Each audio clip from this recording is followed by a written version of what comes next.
بھائی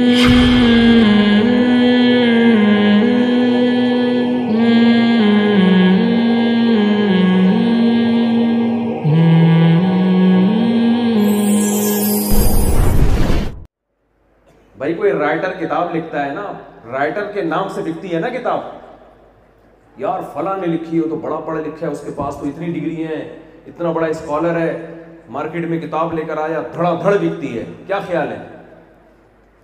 ہمارے نبی صلی اللہ علیہ وسلم تو نہ لکھنا جانتے اور نہ، آپ لوگ کو کیا ہو گیا، بولو تو صحیح، مجھ سے نہ لکھنا جانتے اور نہ بولنا تو آپ لوگ جانتے ہیں نا، نہ لکھنا جانتے اور نہ پڑھنا جانتے. عرب کے پسماندہ ترین علاقے میں پیدا ہوئے، پیدائش سے پہلے والد کا سایہ سر سے اٹھ گیا. ایسے لوگوں میں پلے بڑے جو اونٹ چرانا جانتے ہیں اور کھجور کھانا جانتے ہیں، گزر بسر شکار پہ، تہذیب سے تعلیم سے کوسوں دور. 4-6 آدمی گنے چنے ہیں جو لکھنا جانتے ہیں، اس سے زیادہ لوگ لکھنا بھی بولو نہیں جانتے. ہمارے پیغمبر صلی اللہ علیہ وسلم نے پوری زندگی کسی سے الف لکھنا نہیں سیکھا، اور قرآن کہہ رہے ہیں ما تخطہ بیمینی، آپ کے ہاتھ مبارک نے الف کی ایک لکیر کبھی نہیں کھینچی. کتاب جب لے کر آئے اتنی ہٹ ہوئی ہے بھائی، دنیا میں اربوں ایڈیشن شائع ہو چکے ہیں، اب تک ختم ہونے کا نام نہیں، چھپتی جا رہی ہے، چھپتی جا رہی ہے.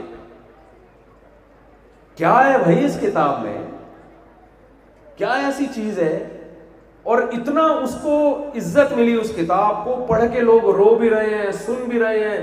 حرم میں 5-5 لاکھ کا مجمع ہے، ایک امام پڑھ رہا ہوتا ہے، 5 لاکھ جوان بوڑھے بچے عورتیں، بوڑھی عورتیں جوان عورتیں بچیاں، وہ دائرے بنا کے 20-20 رکعتوں میں، لمبی لمبی رکعتوں میں وہ کلام سن رہے ہوتے ہیں جو محمد صلی اللہ علیہ وسلم نے جو کتاب پیش کی اس میں، جبکہ محمد صلی اللہ علیہ وسلم نہ لکھنا جانتے اور نہ پڑھنا جانتے.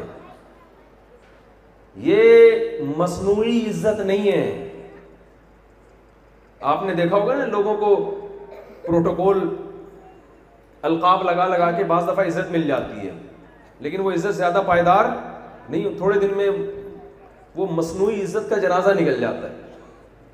یہ جو عزت ملی ہے یہ اس کی علامت ہے. اچھا کمال کی بات یہ ہے، اتنی عزت مل رہی ہے، اتنا لوگ سن رہے ہیں، کوئی انگریز اگر تحقیق کرے کہ یار یہ لکھی کس نے ہے بھائی، رائٹر کون ہے، ٹائٹل پہ رائٹر کا نام بولو نہیں، رائٹر کا نام ہی نہیں.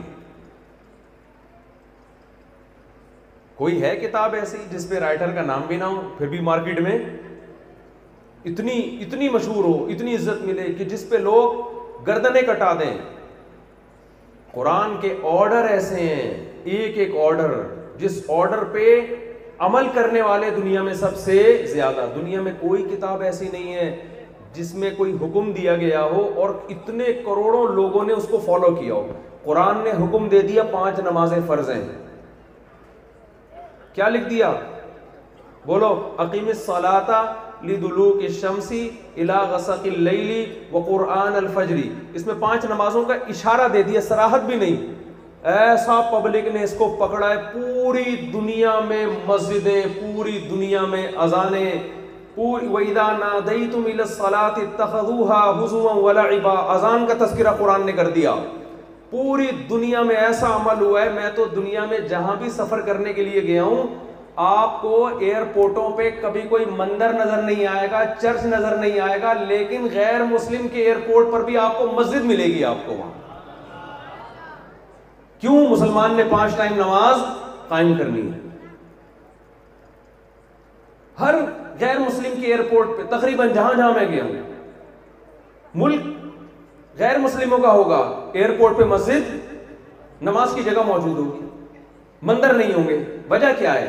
اتنی پبلک نماز پڑھتی ہے کہ غیر مسلموں کو بھی اس کا خیال رکھنا پڑتا ہے کہ یار مسلمان نماز پڑھیں گے، بنا دو ان کے لیے ایک چپڑا بنا دو، پڑھ لو بھائی یہاں، ورنہ وہاں جو ہینڈ واش کرنے کی جگہ وہاں پاؤں دھو رہے ہوں گے یہ بیٹھ کے، وہ پھر سارا پانی جگہ جگہ پھیل جاتا ہے. وہ تنگ آ کے انہوں نے کہا چل بنانے دے دو یار، یہاں تمیز سے جا کے وضو کر لیا کرو بیٹھ کے. آپ کو یہ کہیں بھی نظر نہیں آیا؟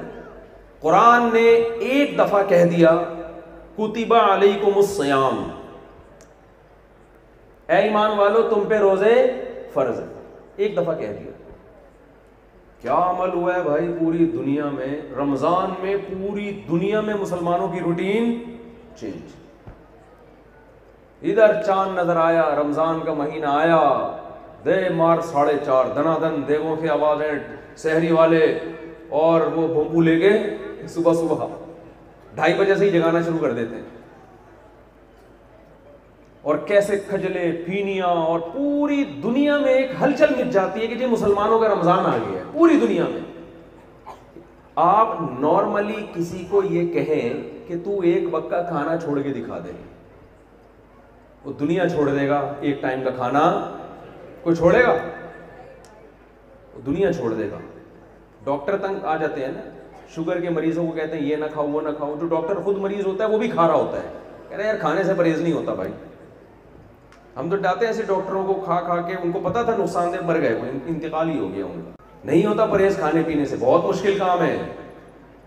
قرآن نے کہہ دیا رمضان کا مہینہ آئے تو صبح تک کھا سکتے ہو، سحری تک، ثم اقیموا الصیام الی اللیل، غروب آفتاب سے پہلے کھانے کی اجازت نہیں۔ ایک دفعہ کہا بس، بار بار بھی نہیں۔ ایسا اس آرڈر کو دنیا نے فالو کیا ہے۔ آج بھی کروڑوں لوگ رمضان میں روزہ رکھتے ہیں، لاکھوں ہزاروں نہیں ہے، کروڑوں ہیں، کروڑوں لوگ لمبے لمبے روزے بھی ہو رہے ہیں، 20-20 گھنٹے کے رکھے جا رہے ہیں، شدید گرمیوں کے روزے بھی ہیں رکھے جا رہے ہیں، پوری روٹین مسلمانوں کی چینج ہو جاتی ہے۔ یہ کس کا معجزہ ہے؟ اتنی مؤثر کتاب بھائی، ایسا ایفیکٹ اس کا لوگوں پہ پڑ رہا ہے، اور جو پیش کرنے والا ہے وہ نہ لکھنا جانتا ہے اور نہ پڑھنا جانتا۔ یہ معجزہ ہے یا نہیں ہے؟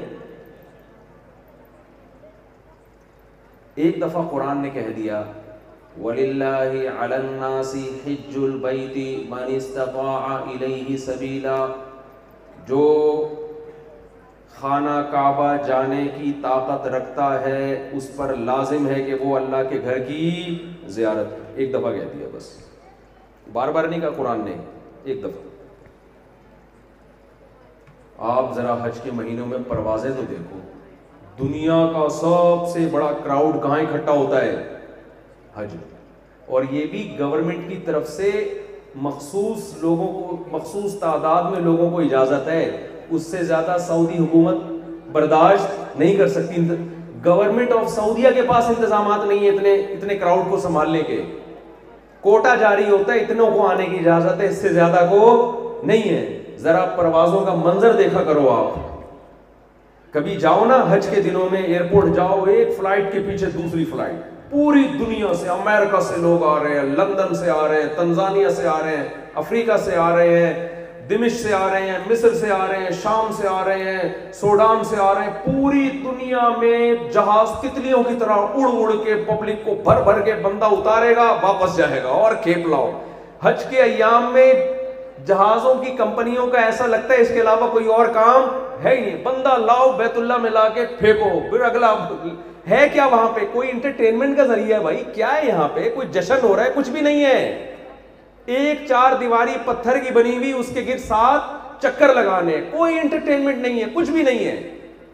اس چکر، اور اس میں بھی کیسا حلیہ، احرام باندھ کے آؤ، 2 کپڑے پہن کے آؤ، کتنی ٹینشن ہے حج کرنا کیا ہے؟ اللہ یہاں کے اللہ نے کہا بھائی یہ کرنا ہے، پہلے اترو یہاں پہ، طواف کرو، پھر کیا کرو، یہ عمرہ ہو جائے گا تمہارا، پھر مینا میں جاؤ 5 دن وہاں قیام کرو، پھر آگے عرفات کے میدان میں کھڑے ہو کے دعائیں مانگو، پھر وہاں سے مزدلفہ آؤ۔ یہ چکر ہے، یہ کام کرنا ہے، کوئی انٹرٹینمنٹ نہیں ہے، کوئی پیسے نہیں مل رہے وہاں جا کے، کوئی خربوزے مل رہے ہوں وہاں بٹ رہے ہوں، بالوشاہی مل رہی ہو۔ ارے کہیں بالوشاہی بٹ رہی ہوتی ہے رش لگ جاتا ہے نا، داتا دربار پہ لنگر فری میں بٹ رہا ہوتا ہے، رش لگ جاتا ہے، وہاں تو نہ لنگر بٹ رہا ہے نا لاکھوں، کوئی 10 لاکھ خرچ کر رہا ہے، کوئی 6 لاکھ، منتیں مان رہے ہیں، دعائیں مانگ رہے ہیں، اللہ حج کرا دے، اللہ، بوڑھے بھی جا رہے ہیں، بچے بھی جا رہے ہیں، کئی تو ایسی عمر میں پہنچتے ہیں کہ انتقال ہو جاتا ہے وہاں جا کے ان کا، لیکن پبلک ہے کہ رکنے کا نام نہیں لے رہی۔ دنیا میں کوئی حاکم، کوئی گورنمنٹ، کوئی سائنٹسٹ کوئی فلاسفر ایسا ہے جس نے ایک آرڈر لکھ دیا اور پوری دنیا نے ایسے اس آرڈر پہ عمل کیا کہ حکومت سعودیہ منع کر رہی ہے اس سے زیادہ لوگوں کو کراؤڈ سنبھالنے کی ہمارے پاس گنجائش نہیں ہے. وہ حکومت جس کے وسائل بے پناہ ہیں وہ روک رہی ہے. کتنے بڑے بڑے دنیا میں کراؤڈ ہوتے ہیں, فٹ بال کے میچز ہوتے ہیں, دنیا چلی جاتی ہے. حج کے جو اجتماع ہے نا اس کا آدھا بھی نہیں ہوتا. وہ دنیا میں پتہ ہے 2 بڑے اجتماع ہیں, سب سے بڑا اجتماع حج کا, اس کے بعد بنگلہ دیش میں جو تبلیغی اجتماع ہوتا ہے. یہ دونوں مذہبی اجتماع ہیں. ایک اللہ نے حکم دے دیا کہ بھئی یہاں آؤ میرے گھر میں, اور ایک اللہ نے تبلیغ کا حکم دیا نا قرآن میں. اس تبلیغ پہ کوئی طریقہ خاص متعین نہیں کیا. لوگوں کی سمجھ میں آیا بھائی اس طریقے سے دین دنیا میں پھیلے گا. اتنا کراؤڈ, کراچی اجتماع میں دیکھو کیا خربوزے کھانے جا رہے ہیں وہاں پہ لوگ. آدھا کراچی پہنچ جاتا ہے, مٹی میں بیٹھے ہوئے ہیں, کوئی انٹرٹینمنٹ نہیں ہے, کوئی پروگرام نہیں ہے, سیدھے سیدھے بیانات, 2 2.5 گھنٹے, 3 دن پبلک مٹی میں بیٹھی رہے گی جا کے. یہ معجزہ کس کا ہے؟ یہ قرآن کا معجزہ ہے. قرآن کی تعلیمات یہ خود ایک معجزہ ہے. میں نے بتایا نا الفاظ یہ معجزہ, عربی زبان میں ہونا یہ ایک معجزہ. اتنی تعظیم قرآن کو مل رہی ہے, یہ کس کا معجزہ ہے؟ یہ قرآن کا معجزہ ہے. ایک معجزہ, اس کے فالوورز دنیا میں سب سے زیادہ ہیں, اتنے کہ کسی دوسری کتاب کو آپ اس سے کمپیئر کر ہی نہیں سکتے. اور ایک معجزہ اس کتاب کا یہ ہے کہ عجیب بات ایک دماغ میں آئی تھی, بہت ہی ایک علمی نکتے کی, خیر نکل گئی. بعض دفعہ ہوتا ہے نا تھوڑا سا کھوپڑی ادھر ادھر جاتی ہے تو مارکیٹ سے بات شارٹ ہو جاتی ہے, اللہ کرے دوبارہ آ جائے. ہاں, ایک اس کی تعلیمات ہیں. تعلیمات خود یہ جو اس میں قوانین اور آرڈر لکھے ہوئے ہیں نا, جس قسم کے آرڈر لکھے ہوئے ہیں, پوری دنیا کو وہ آرڈر چیلنج کر رہے ہیں کہ یونائٹڈ نیشن بھی ایسی قانون سازی اب تک نہیں کر سکی ہے انسانیت کے فائدے کے لیے. سمجھتے ہیں قرآن کے بہت سے احکام ایسے جن کو لوگ فضول سمجھتے تھے, غلط کہتے تھے یہ نقصان دہ ہے. آج ثابت ہو رہا ہے کہ وہ معاشرے کے لیے انتہائی بولو ضروری. آپ اسلام کا کوئی ایک ایسا حکم بتا دیں جو قرآن میں دیا ہو اور وہ معاشرے کے لیے نقصان دہ ہو, فیملی سسٹم کے لیے نقصان دہ ہو, یا آپ کی صحت کے لیے نقصان دہ ہو, یا آپ کے سکون کے لیے نقصان دہ ہو. کوئی ایک آرڈر بھی قرآن میں ایسا بولو نہیں ہے. کیسے پیارے حکام, بالکل نیچر, فطرت اللہ التی فطر الناس علیہ. آپ اگر ہندو بننا چاہیں, 100% ہندو بننا چاہیں, تو آپ کا لباس سب سے پہلے مارکیٹ سے آپ کو ایک مخصوص ڈریس پہننا پڑے گا. آپ معاشرے کے ایک نارمل فرد نظر نہیں آئیں گے, نیلے پیلے سے گلابی ٹائپ کے ہو جائیں گے آپ. آپ کی جو تعلیمات ہیں وہ تعلیمات نیچر کو اپیل بولو نہیں کریں گے. پتھر کا بت بنا کے رکھنا پڑے گا, اس کے سامنے مٹھائی رکھنی پڑے گی, شام کو پھر رپورٹ لینی پڑے گی اس بت نے مٹھائی کھائی ہے کہ نہیں کھائی ہے, وغیرہ وغیرہ. جو بھی وہ جانے, ہمیں کسی کے مذہب سے لینا دینا نہیں ہے. قرآن پہ جب آپ عمل کرتے ہیں نا تو معاشرے کے ایک نارمل فرد بن کے